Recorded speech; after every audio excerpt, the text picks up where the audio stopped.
In today's video, we're going to be diving back into more Elden Ring Nightreign, and for this one, I'm going to be going over everything I wish I'd known a little bit earlier on in order to get the most from the game and make my whole experience a whole bunch more streamlined and easier overall. These are going to be some of the best beginner tips, perfect for anyone who wants to do a whole bunch better fast. Now remember, the aim of the game is going to be about trying to get a whole bunch of runes and level up as much as you can before you fight some of the tougher enemies and bosses, and as such, one of the first tips I'm going to give you, one that can really help you out to know exactly what's going on, is going to be this icon just here up in the top left corner, because that's going to be your level. However, rather than going to your graces in order to see if you can level up, if you're paying attention to it, you're going to know that as soon as you have those little arrows to the left hand side and it starts to flash, that's when you can actually go to a grace point in order to level up nice and easy. This is going to save you a whole bunch of time so that you don't have to check whenever you're passing them, because now you're going to know exactly when you can upgrade your level, saving yourself a bit of time in the process. And speaking of levels, these things are going to help you drastically on some of the later bosses, especially those night free ones. If I go over to the training ground, I'm going to show you exactly how important they are. Obviously, when you're base level 1, you're not going to have much stats going about you whatsoever. Level 10, then level 12 or 13 is very significant, and if you can make it all the way up to 15, you're pretty much laughing, because you're going to have a much higher health pool and all the other stats needed in order to take on those tough encounters. Honestly though, 15 can be a tough task to undertake in some occasions, so I would say if you're trying to do a good run, try to aim for 13 at least, and then you should be in a good spot to take on and hopefully take out the night free boss. Now, another great tip that I'd highly recommend would be this right here, your mines. You're going to want to hit one of these whenever you can, because then if you have an absolutely awful run, you find no weapons, you have got no upgrades whatsoever, nothing's kind of working out for your build, then at least with your base weapon or any other weapon that you picked up, you can always upgrade it a little bit later on. You're going to make your way through the mine and you're going to fight one of, I believe it's around about 3 bosses. This time we've got one of the trolls, and when you take them out, it's always going to have the reward of that smithing stone too, which is going to help you to get to the third stage of upgrading your weapon, and then you can do this very early on if you want to, making your run a bit smoother because you'll be dealing a lot of damage straight away. Second stage for your upgrade weapon. Then lots of times right to the side of it or within one of the caverns is going to be some really nice gear you can pick up, and as well as that, as you just saw, you can also pick up a smithing stone 1 most times. But even if you don't manage to pick up there, whenever you go to your merchant, you should be able to pick one up for around about 6,000 runes. And then, if worse comes to worse, like I said, even if you've got a terrible run without being able to find any good weapons, you can always upgrade your base weapon all the way to purple rarity, making things a bit easier for the final boss. Now, on the subject of weapons and everything you're picking up, don't forget, in order to create your build, exactly what's going on with your kit, enhance your damage and give yourself a whole bunch of bonuses, you're going to want to defeat bosses, pick up all the weapons they drop, and try and find some nice armaments within the expeditions with modifiers on them that you think will help your build. Great ones to look out for are ones that enhance your damage, mitigate a bit of damage, or help to reduce your stamina or FP cost. And what you'll notice is everything that's dropping will actually improve your build, because all of the items have buffs on them, and even if they're not an item for your class, it's still going to affect your build overall. So for example, if I had 28% extra damage mitigation on a shield, then as long as I've got that in my inventory, that's going to give that to my character as standard, just for picking it up and having it in my inventory. And a general rule of thumb is that all of the modifiers that are white means it's going to affect your build, whether or not you're holding on to them. But if there's anything you fight, say you're fighting some tough bosses or you find some of these purple upgrades, then from time to time you're going to notice that the border on what you're picking up, rather than it being plain and clear, it's actually now red. The difference with these ones is that if you're not actually having them equipped, then whatever the modifier is not going to affect your overall build. So for your standard ones, everything works, but for your red ones, you want to have it equipped in order to get the full effect. One quick and easy one that everyone will probably know by now, but is definitely worth talking about. This area just here, this is going to be your church, and you're going to want to make sure you go inside here, pick up the flask, and try to grab as many of these as possible.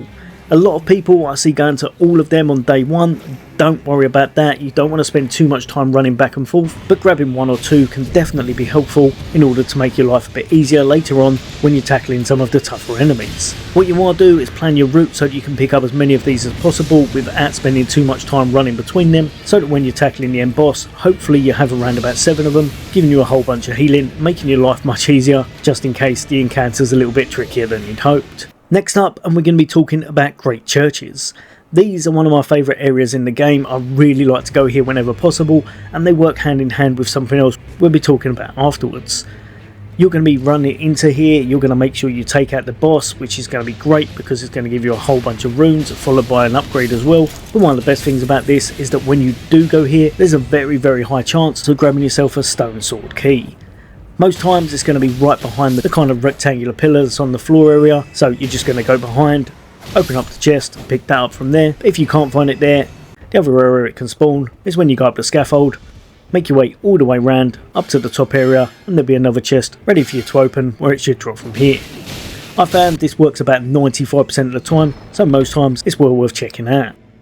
Now, like I said, something that's perfectly paired with that, once you have got these stone sword keys, you're going to want to head over to your nearest Everjail, as then you'll be able to get yourself even more runes by opening that up and fighting another boss. Also, the end result always gives you an extra chance with a nice reward, and if you're lucky, you might be able to get yourself 20,000 runes instead of 10,000 runes as a reward.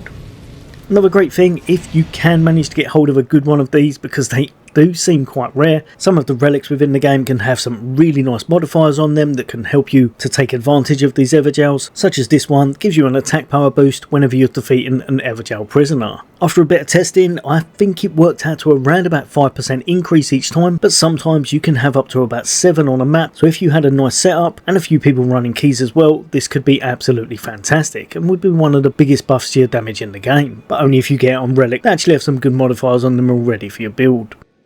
Now, this one is one of the main ones I wish I'd known about earlier, because this was so frustrating. You're going to see a prompt come up, and swiftly after that there's going to be a whole bunch of black locusts that just absolutely decimate areas doing explosions, and after about 3 times of playing this event I found myself just completely hating it because it was so frustrating. And the worst part of it, as you'll see here, whenever you get hit by it you actually lose a complete level off your character. They can go all the way down to level 1, which makes it ridiculous and ended a few of my runs when I did not have a clue what was going on with this. But now that I do know what's going on with it, it's actually one of the best buffs you can currently get in the game, and rather than hating it, I actually look forward to whenever this pops up. So now, whenever the explosion's going off, what you're going to do, rather than running away until it actually finishes, you're going to make sure that you look for the explosion, look up in the air and see which direction the locusts are going. Then you're going to keep watching, follow them whenever you can, and eventually you're going to make your way all the way over to a giant moth called the Sentient Pest, and then you're going to be able to take it down and grab yourself a really nice buff, whole bunch of runes, and of course gain back any levels that you'd lost in the experience. Completely game changing, can help you hit max level 15 during a run, and like I said, now that I know how to do it, it's actually a lot more helpful than I realised. Now, another key location you're going to be looking out for is going to be this right here. This is one of your forts, which I always call ships because of the map icon. But going here is going to be great because there's going to be a boss for you to take down every single time. They're usually quite easy overall. But as well as that, if you go into one of the chambers on the top floor, there's always going to be a map that's going to uncover some hidden locations. And the most important thing is this is the easiest way to grab yourself a whole bunch of talismans. You're going to see loads of scarabs come up on your map, and then as a team take them down or take out as many as you want, and then you'll be able to gear up on talismans and hopefully make your build much more powerful overall. As well as that though, don't forget, even if you've got items or like this, a talisman that you can't actually use because it's not perfect for your build, then of course you can drop anything on the floor and then you'll be able to ping it, mark its location for someone else for them to pick up and hopefully make better use of it. On controller it's by holding white and then clicking in the left analog, but no matter what you plan on, it should tell you down the bottom here exactly how to do it.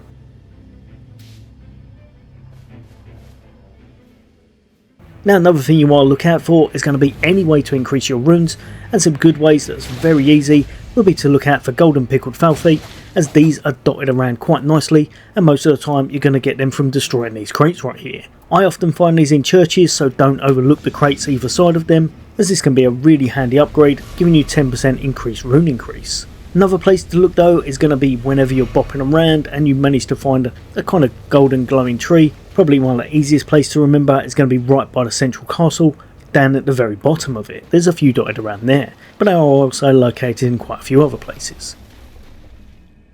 Now, getting around the map in Limville is going to be one of the major tasks if you want to get around fast and heading on to the next area efficiently. So you're going to be climbing walls, you're going to be heading to these things right here, which are going to be your streams, which you'll see everyone do constantly. But one thing I don't see many people taking advantage of, and that's going to be these spectral hawk trees. These things are amazing for getting to areas that are just completely out of reach or just a lot harder to get to because there's obstacles in the way. So if you need to get somewhere fast, especially if you need to reallocate to an area where you'll be picking up a whole bunch more stuff, then use these in order to get around the map faster, usually saving yourself a whole bunch more time in the process. Now for this next tip, and this is going to be mainly centered towards Recluse and Revenant, because I think they actually need this quite a bit, and that's going to be how you can gear up and grab yourself some seals and staffs nice and easy if you're struggling when you're looking for them. Now as with every class, if you wanted to, you can go into your map, you can hold on to your info and have a little look to see where the most likely places are for your drops. But for the Recluse and the Revenant, if they don't get something nice, often their runs can be a little bit on the awkward side. So being able to grab a whole bunch of armaments that can help them can really help them out to have some better choices available. One thing I would say from the first camp, if possible, try to grab yourself a bow just in case you need it for later on, especially for the Recluse. But then the first thing we're going to be looking at is going to be this location that we've seen earlier, and that's going to be your Great Church. The Great Church is fantastic because you've got a guaranteed way of getting yourself some seals here. This is the best way for Revenant, and if you've got this first spawn, whenever they've got the Fire Keepers, you're going to head down the hole, go to the bottom area, and just a little ways along just before you get to the actual boss, if you look behind them, there's going to be an actual sacred seal chest ready for you to pick up and grab yourself some nice goodies. If however the spawn is going to be completely different and this time you've got the bubble blowers, then for this one, rather than searching around, what you're going to do, this one's going to be above ground and it's always going to be found in one of the corner areas. For the third and final one, if instead you've got one of these big old golems going on, then very similar to when you saw the stone sword key, this time you're going to want to climb up the scaffolding, make your way all the way round, keep making your way through until you find the location right at the very end, which again is going to drop you some seals, helping you to upgrade. If however you're playing the Recluse and you're after some magic upgrades, mainly of the staff variety, then the first location you want to check out is going to be the Vault. If you're lucky, there's always going to be some chests in here and there's a good chance of having something nice for you, but it's not guaranteed. But if you're after a guaranteed drop, then you're going to make it all the way up the very top where you usually fight the boss. And just inside here where you pick up the map, just to the right of it is actually going to be a stand that drops you a whole bunch of staves. Fingers crossed you can grab yourself something nice from here and make your journey a little bit easier, especially early on. But if it doesn't drop something you're after, then another place you can go to is going to be one of these right here, and that's going to be your Sorcerer's Rise. Now with these, I'm going to put a video out showing exactly how to do all of these because there's a whole bunch of kind of tricks to them before you can get inside, and sometimes they can be a little bit time consuming because they involve you breaking crests and such. But fortunately on the run up here I actually saw that this one was in the water, so you can see there's a crest that's invisible that we've got to break because the reflections in the water there. It's going to knock the seal off of the door and then we're able to go inside. Nice thing about this, with Recluse, you may well need FP shards, and there's a whole bunch in here, so pick them up if you do need them early on, and then you're going to head all the way up the tower until you get to the very top and hopefully grab yourself something nice in the process. For this one, honestly, not the best drops whatsoever. But the great thing about this, I'd say, is probably if you can manage to come up here with your whole team, you're going to have 3 chances to get something nice, because hopefully they'll drop something good for you if they don't need it. Now last but definitely not least, a lot of this game is going to revolve around trying to get yourself some really nice relics to put into your build, and the obvious way to get hold of these is going to be by defeating bosses, getting them at the end of your runs, and also acquiring some merc in order to purchase them with a little bit of kind of gambling going on. Some of these boss rewards can be really nice because the first time you beat each boss you're going to get a guaranteed specialised relic, and sometimes they've got some really nice perks on them. However, if that's not what you're after, another way to get some guaranteed relics is also by doing your personal kind of remembrance quest lines, and some of these can be some of the stronger ones in the game for your selected characters, as well as giving you a relic right that always has one white slot on it so that you can put any relic in it of your choosing. However, if you're like me though, a lot of times you're going to be spending all of the merc or the currency in the game that you've managed to get hold of by going over to your small jar bazaar, going all the way down to the very bottom and finding yourself gambling away probably more currency than you ever should do here. The small jar bazaar gets some quite nice stock of relics depending on how far in you are into the game, but gambling can still work out the best overall, so ultimately you're going to be hoping to get a triple stack of all 3 things, perfect for helping to upgrade one character. This doesn't happen very often, I must admit, after getting a whole bunch of these, but when it does, it's really nice to see, and it can make them feel very powerful overall. But yeah, hopefully that's helped a few of you guys and girls out. That's going to be my top tips that I wish I'd known earlier, the best beginner ones that can really help you to get up to par fast, and hopefully they help you decimate some of these Night 3 bosses, make your way through the content, and have a lot of fun in the process. As always, there's going to be a whole bunch more content away from me as I'm really enjoying the game, but for now, take care, I'll see you on the next day.